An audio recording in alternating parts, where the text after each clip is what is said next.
사랑하고 존경하는 유클레시아 성도 여러분, 주님의 은혜와 사랑이 늘 함께 하시기 바랍니다.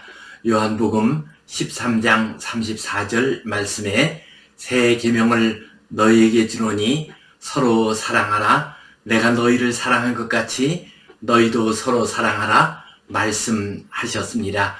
이 말씀 의지하여 사랑으로 이 세상을 이기고 사랑으로 하나님의 나라를 세워가는 복된 성도님들 되시기를 간절히 바랍니다. 우리 함께 사도신경 고백하심으로 유클레시아 예배 시작하겠습니다. 나는 전능하신 아버지 하나님 천지의 창조주를 믿습니다. 나는 그의 유일하신 아들 우리 주 예수 그리스도를 믿습니다. 그는 성령으로 잉태되어 동정녀 마리아에게서 나시고 본디오 빌라도에게 고난을 받아 십자가에 못 박혀 죽으시고 장사된 지 사흘 만에 죽은 자 가운데서 다시 살아나셨으며 하늘에 오르시어 전능하신 아버지 하나님 우편에 앉아 계시다가 거기로부터 살아있는 자와 죽은 자를 심판하러 오십니다. 나는 성령을 믿으며 거룩한 공교회와 성도의 교제와 죄를 용서받는 것과 몸의 부활과 영생을 믿습니다. 아멘. 우리 함께 찬송 216장 드리겠습니다.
우리 함께 기도 드리시겠습니다.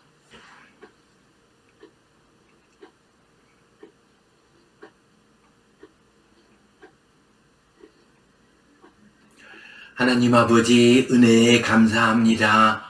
오늘도 저희에게 복된 날 허락해 주시고 주님 앞에 나와 예배하게 하시니 감사합니다. 주님, 이 예배를 통하여 하나님께는 영광이 되게 하시며 저희에게는 한없는 은혜의 시간이 되게 하여 주시옵소서. 주님, 5월 가정의 달이 되었습니다. 주님께서 이 땅 위의 모든 가정을 긍휼히 여겨주시고 주님 안에서 평안케 하여 주시옵소서. 가족들 사이에 서로 사랑하게 하시고 이 세상을 이기는 힘을 얻을 수 있도록 도와 주시옵소서. 우리의 가정이 마지막 피난처가 되게 하여 주시옵소서.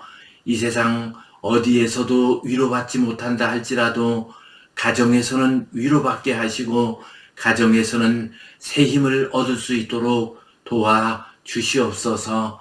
우리 젊은이들 홀로 지내는 이들이 많이 있습니다. 주님께서 은혜 내려 주시어서 아름답고 거룩하고 행복한 가정 이루게 하여 주시옵소서. 하나님의 나라와 그 일을 이루어가는 복된 가정, 믿음의 가정 이루게 하여 주시옵소서. 주님께서 가정을 통해서 주시는 모든 은혜와 복을 다 누리게 하여 주시옵소서. 주님께 온전히 의지합니다. 감사하고 예수님 이름으로 기도하옵나이다. 아멘. 하늘에 계신 우리 아버지, 아버지의 이름을 거룩하게 하시며 아버지의 나라가 오게 하시며 아버지의 뜻이 하늘에서와 같이 땅에서도 이루어지게 하소서. 오늘 우리에게 일용할 양식을 주시고 우리가 우리에게 잘못한 사람을 용서하여 준 것 같이 우리 죄를 용서하여 주시고 우리를 시험에 빠지지 않게 하시고 악에서 구하소서. 나라와 권능과 영광이 영원히 아버지의 것입니다. 아멘. 오늘은 산상수훈의 말씀 가운데서 아버지께서 갚으시리라 이 제목 가지고 함께 은혜를 나누겠습니다. 산상수훈의 말씀은 마태복음 5장에서 7장 사이에 나오고 있습니다. 5장에서는 먼저 팔복의 말씀을 주셨습니다. 그리고 나서 주님께서 계명에 대한 말씀, 율법에 대한 말씀을 주셨습니다. 주님께서는 계명을 폐하러 오신 것이 아니라 완전하게 하려 오셨다 말씀하셨습니다. 그리고 6장에서는 경건과 생활에 대한 말씀을 우리에게 주십니다. 유대인들에게 있어서 3가지 경건의 방법이 있었습니다. 그것은 구제와 기도와 금식이었습니다. 주님께서는 이 3가지 경건에 대한 말씀을 1절에서 18절 사이에서 말씀하셨습니다. 우리 성경 본문 말씀 같이 보겠습니다. 사람에게 보이려고 그들 앞에서 너희 의를 행하지 않도록 주의하라. 그리하지 아니하면 하늘에 계신 너희 아버지께 상을 받지 못하느니라. 그러므로 구제할 때에 외식하는 자가 사람에게서 영광을 받으려고 회당과 거리에서 하는 것 같이 너희 앞에 나팔을 불지 말라. 진실로 너희에게 이르노니 그들은 자기 상을 이미 받았느니라. 너는 구제할 때에 오른손이 하는 것을 왼손이 모르게 하여 내 구제함을 은밀하게 하라. 은밀한 중에 보시는 너희 아버지께서 갚으시리라. 아멘. 먼저 주님께서는 경건과 관련해서 사람에게 보이려고 의를 행하지 말라 하고 말씀하셨습니다. 모든 경건한 활동은 하나님 앞에서 하나님과의 바른 관계를 위한 일입니다. 그리고 이 경건의 가장 큰 적은 자기의 자기 자랑입니다. 그래서 주님께서는 다른 사람에게 보이기 위해서 의를 행하고 다른 사람에게 칭찬받기 위해서 경건한 행동을 하는 것을 엄하게 금지하셨습니다. 1절 말씀 보면요. 사람에게 보이려고 그들 앞에서 너희 의를 행하지 않도록 주의하라. 그리하지 아니하면 하늘에 계신 너희 아버지께 상을 받지 못하느니라. 우리 인생들은 다른 사람에게 자기 자신을 드러내 보이려고 하는 그런 욕구가 누구에게나 있습니다. 자기 자신을 드러내고 싶어하는 욕구, 자기의 잘난 점을 자랑하고 싶은 마음이 누구에게나 있습니다. 그래서 사람들은 돈을 자랑합니다. 자기가 가지고 있는 지식을 과시합니다. 외모를 자랑하고요. 또한 자식 자랑을 하는 사람도 많이 있습니다. 이와 마찬가지로 자신의 경건을 다른 사람에게 자랑하고 싶어하는 마음을 가질 수가 있습니다. 이러한 마음을 주님께서는 책망을 하셨습니다. 곧 구제나 기도나 금식과 같은 경건의 여러 가지 방식들을 가지고서 너희들을 드러내기 위해서 자랑하지 말라 말씀하셨습니다. 그리하지 아니하면 하늘에 계신 너희 아버지께 상을 받지 못하느니라 말씀하셨습니다. 우리가 여러 가지 경건의 행위를 하면서 사람에게 보이려고 한다면, 자기 자신을 드러내려고 하면은 사람들에게 혹시 칭찬을 받을 수 있을지 모릅니다. 그러나 하나님께로부터 상을 받지 못합니다. 구제나 기도나 금식과 같은 일은 참 아름다운 일이요 귀한 일입니다. 또한 그것을 행하는 것이 쉽지 않습니다. 매우 힘든 일이기도 합니다. 이렇게 귀하고 아름답고 또한 힘든 경건의 삶을 살면서 사람에게 칭찬받는 것으로 그친다면 얼마나 불행한 일이 되겠습니까? 사람에게 받은 칭찬은 별것이 없습니다. 금방 지나가 버리고 맙니다. 우리는 하나님께 상을 받아야 합니다. 그래야 이 경건이 참된 경건이 됩니다. 그리고 우리 인생 전체에 복이 됩니다. 우리 자녀들과 후손들에게까지도 복이 흘러 내려갈 수가 있습니다. 성도 여러분, 경건을 잃어버린 시대입니다. 이러한 시대에 우리 성도님들이 늘 경건하게 살아가시고 또한 경건의 행위를 나타내는 성도님이 되기를 간절히 바랍니다. 사람들에게 드러내지 아니하고 오직 하나님만 바라보며 모든 경건한 행위를 행하시는 복된 성도님들 되시기를 간절히 바랍니다. 이제 주님께서는 구제의 경건을 행할 때 어떻게 해야 할 것인가를 말씀하셨습니다. 2절 말씀 보겠습니다. 그러므로 구제할 때에 외식하는 자가 사람에게서 영광을 받으려고 회당과 거리에서 하는 것 같이 너희 앞에 나팔을 불지 말라. 진실로 너희에게 이르노니 그들은 자기 상을 이미 받았느니라. 주님께서 말씀하십니다. 구제할 때에 외식하는 자가 사람에게 영광을 받으려고 하는 것처럼 하지 말라 말씀하셨습니다. 여기서 외식하는 자라고 하는 말은 헬라어 원어로는 휘포크라테스입니다. 휘포크라테스라고 하는 말은 가면을 쓰다, 흉내 내다, 여기에서 나온 말입니다. 곧 가면을 쓰고 행동을 하는 것입니다. 속으로는 그렇지 않은데도 겉으로는 선한 척 하는 것입니다.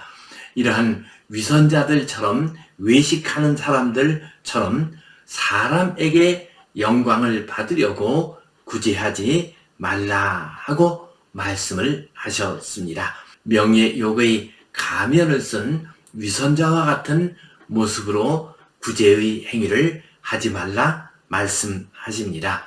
회당과 거리에서 하는 것 같이 너희 앞에 나팔을 불지 말라 말씀하셨습니다. 예수님 당시에 회당에서 큰 돈을 구제 헌금으로 내게 되면은 나팔을 불었습니다. 그래서 나팔을 불게 되면 누가 그 돈을 내는가 해가지고 다른 모든 사람들이 쳐다봅니다. 그리고 칭찬을 했습니다. 이러한 구제를 주님께서는 하지 말라고 말씀하셨습니다. 이런 사람들은 자기 상을 이미 받았느니라. 이런 행동을 하게 되면 사람들이 칭찬을 합니다. 높여줍니다. 신문에 나기도 합니다. 이와 같이 사람들에게 인정을 받고 칭찬을 받는 것, 그것으로 끝이 나게 됩니다. 하나님께서는 이 귀한 일을 보시고 더 큰 복을 예비해 놓으셨습니다. 그러나 그러한 복을 받지 못하고 사람들에게 인정받는 것으로 끝나게 됩니다. 그래서 주님께서 이러한 사람은 자기 상을 이미 받았느니라 말씀하셨습니다. 성도 여러분, 우리가 구제를 할 때 혹은 봉사를 할 때 이웃을 섬길 때 다른 사람에게 드러내려고 하지 맙시다. 자기의 명예와 자기의 영광을 얻으려고 하지 맙시다. 그래서 주님이 주시는 영광을 얻고 주님이 주시는 상급을 받는 복된 성도님들 되시기를 간절히 바랍니다. 주님께서는 계속해서 그러므로 구제할 때 은밀하게 하라고 말씀하셨습니다. 3절과 4절 말씀을 보면요. 너는 구제할 때에 오른손이 하는 것을 왼손이 모르게 하여 내 구제함을 은밀하게 하라. 오른손이 하는 것을 왼손이 모르게 한다는 것은 어떤 의미입니까? 오른손과 왼손은 가장 가까이 있는 신체 기관입니다. 그리고 두 손이 합해서 어떤 일을 하는 경우도 많이 있습니다. 그러므로 오른손이 하는 것을 왼손이 알지 못한다라고 하는 것은 어떤 선한 일, 구제의 일을 하고 난 다음에 완전히 잊어버린다는 의미입니다. 그 공을 더 이상 생각하지 않는다는 의미입니다. 또한 오른손이 하는 것을 왼손이 알지 못하도록 은밀히 한다는 것은 자신의 우월감을 드러내지 않는다는 의미입니다. 우리가 구제 활동을 하거나 여러 가지 선한 일, 봉사의 활동을 하게 되면 자칫 잘못 다른 사람에게 자신의 도덕적인 우월감을 드러낼 수가 있습니다. 자신의 인격이, 자신의 헌신이 다른 사람보다 높고 크다는 것을 드러내고 싶은 마음이 들 수가 있습니다. 우리 모두는 다 죄인입니다. 하나님의 은혜로서 우리 주님 십자가의 보혈로서 구원함을 받은 죄인입니다. 그래서 주님께서는 너희가 우월감을 가지지 않도록 하기 위해서 너희는 오른손이 하는 것을 왼손이 모르게 하라, 은밀하게 하라 말씀하셨습니다. 우리가 구제를 하거나 어떤 다른 사람을 돕는 일을 하게 되면은 받는 사람의 입장에서는 자칫 모멸감을 느낄 수가 있습니다. 그래서 주님께서는 받는 사람이 모멸감을 느끼지 않도록 너희는 오른손이 하는 일을 왼손이 알지 못하도록 은밀하게 하라 말씀하셨습니다. 1998년 IMF 당시의 이야기입니다. 그때 교회에서 구제활동을 많이 했습니다. 쌀이 떨어진 집들도 적지 않게 있었습니다. 그래서 교회에서 쌀 모으기 운동을 했습니다. 쌀을 어느 한 곳에다가 모았습니다. 그래서 자유롭게 와서 그 쌀을 가지고 갈 수가 있었습니다. 그런데 규칙이 하나 있었습니다. 그것은 그 쌀 모으기 방에 들어갈 때는 반드시 큰 가방을 들고 들어가게 되어 있었습니다. 그래서 쌀을 갖다 놓는 사람도 또 쌀을 가지고 가는 사람도 그 큰 가방에 넣어 가도록 했습니다. 그래서 그 가방 속에 있는 쌀이 통 속에 넣기 위한 쌀인지 그 통에서 꺼낸 쌀인지 알 수가 없었습니다. 그래서 그 쌀을 가지고 가는 사람들은 어떤 모멸감을 느끼지 않으면서 편안한 마음으로 그 쌀을 가지고 갈 수가 있었습니다. 그렇습니다. 우리가 자기 자신이 행하는 선한 일을 은밀하게 행하게 될 때 받는 사람들이 모욕감을 느끼지 않게 됩니다. 이렇게 자신을 드러내지 않고 은밀하게 선을 행하게 되면은 결국에 가서는 그 아름다운 향기가 온 세상에 드러나게 됩니다.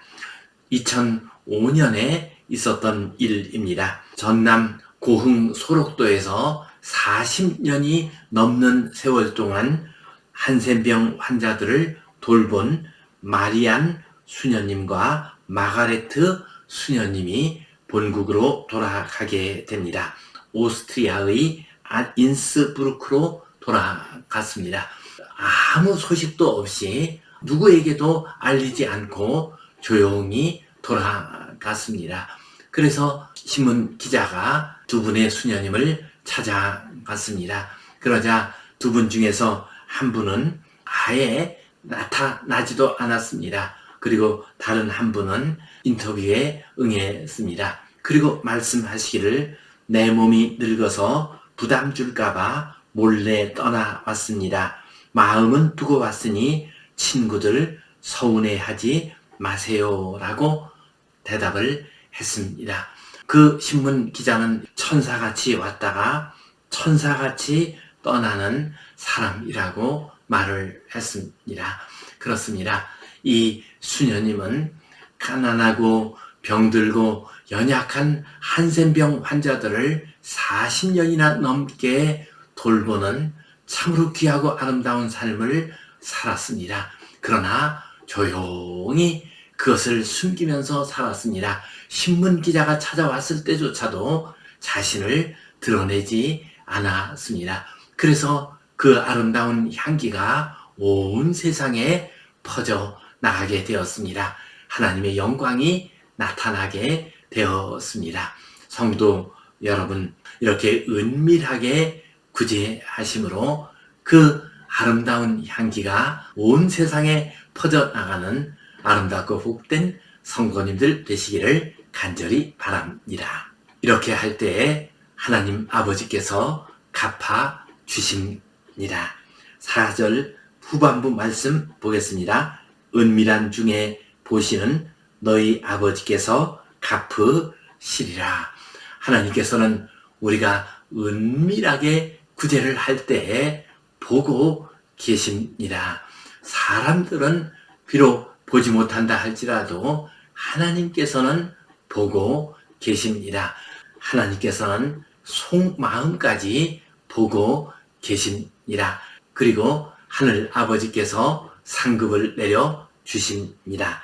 너희 아버지께서 갚으시리라 말씀하셨습니다. 아버지께서 갚으신다는 것은 어떤 의미입니까? 우리가 구제할 때에 힘들고 어렵고 또한 희생을 한다 할지라도 하나님께서는 우리에게 말할 수 없는 만족감과 기쁨을 주십니다. 구제 활동을 많이 하신 김혜자 권사님, 그 권사님께서는 이런 말씀을 남기셨습니다.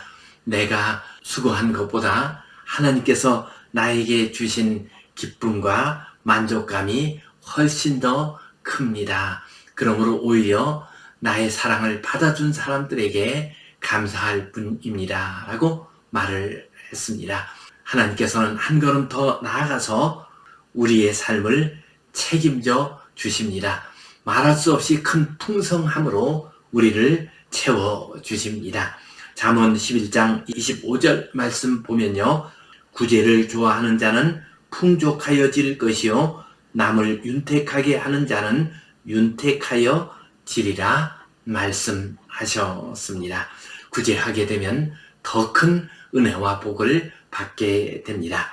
록펠러의 이야기입니다. 그는 젊은 시절에 많은 돈을 벌었습니다. 석유왕이라는 이름을 받으면서 엄청난 부를 일구게 됩니다. 그러나 그는 독과점으로 돈을 벌었습니다. 그래서 많은 사람의 원성을 사기도 했습니다. 그러다가 그가 53세가 되던 해에 알로피시아 병에 걸리게 됩니다. 그리고 의사는 그에게 1년 이상 살기가 어려울 것 같다고 진단을 했습니다. 자기의 죽음이 앞에 왔다는 것을 생각하면서 자기 자신의 삶을 돌이켜 보았습니다. 그리고 그동안 벌은 그 돈을 가지고서 다른 사람을 돕는 일에, 사회에 봉사하는 일에 사용하게 됩니다. 시카고 대학을 비롯한 12개의 대학을 세웠습니다. 그리고 4,900여 개의 교회를 세웠습니다. 록펠러 센터를 건축했습니다. 또한 유엔 건물을 지을 수 있는 땅을 기증하기도 했습니다. 뉴욕에 사는 가난한 사람들을 위한 수도료와 가스료를 공급하는 일도 하기도 했습니다. 이처럼 록펠러는 자기가 번 그 많은 돈을 가지고서 아름답고 귀하게 사용했습니다. 그 결과 록펠러에게 하나님께서는 큰 은혜를 내려주셨습니다. 그는 1년을 더 산 것이 아니라 97세까지 44년을 더 사는 장수를 누렸습니다. 그리고 록펠러의 아름다운 이름은 전 세계에 퍼져 나가게 되었습니다. 성도 여러분, 우리는 지금 자기만 아는 시대에 이기심으로 가득 찬 시대를 살고 있습니다. 이러한 시대에 이웃을 섬기고 구제를 하는 경건은 참으로 필요한 일입니다. 우리 성도들이 행해야 하는 중요한 사명입니다. 그러나 이러한 일을 할 때 우리는 오른손이 하는 것을 왼손이 모르게 은밀하게 합시다. 그래서 은밀한 가운데 보시는 하나님 아버지께서 풍성한 은혜와 복을 내려주시는, 하늘의 크신 상급을 주시는 놀라운 은혜의 역사가 임하시기를 주님의 이름으로 축원합니다. 기도하겠습니다. 하나님 아버지, 은혜에 감사합니다. 우리들 주변에는 힘들고 어려운 이들이 많습니다. 그들을 사랑으로 돕고 섬기게 하여 주시옵소서. 그때 오른손이 하는 일을 왼손이 모르게 은밀하게 하게 하여 주시옵소서. 그래서 받는 이들이 모멸감을 느끼지 않게 하여 주시옵소서. 하나님께서 기뻐하시며 더 큰 상급으로 우리에게 은혜를 내려주시는 복을 받게 하여 주시옵소서. 예수님 이름으로 기도하옵나이다. 아멘.